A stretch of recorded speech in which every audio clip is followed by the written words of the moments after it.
L'autre question que vous avez posée, c'était sur la troisième dose. Il n'y aura pas d'impact de la troisième dose sur le pass sanitaire.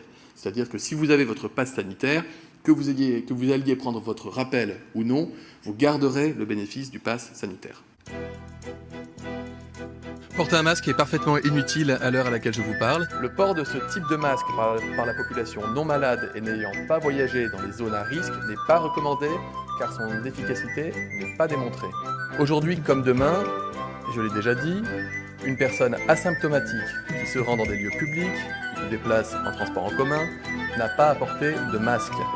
Les masques sont inutiles si vous n'êtes pas malade. Porter un masque en dehors de ces situations ne vous protège pas. La plupart des soignants qui vont contracter la maladie virale ne vont pas la contracter dans le cadre de leur mission hospitalière. Le vaccin contre le coronavirus ne sera pas obligatoire ni pour prendre un transport en commun, ni pour rentrer dans un restaurant, et évidemment pour aller travailler. Et le gouvernement a fait savoir aussi son intention de ne pas recourir au passeport sanitaire. Le pass sanitaire, il n'est pas fait pour embêter les gens.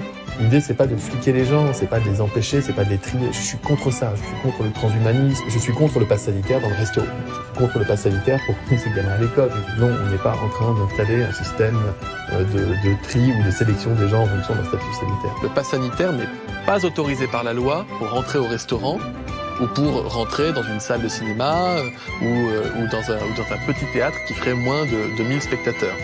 Ce pass sanitaire ne saurait donc être prolongé au-delà de la date du 15 novembre. Le 15 novembre, ce n'est pas si loin et si nous pouvons nous en passer avant, évidemment, nous le ferons.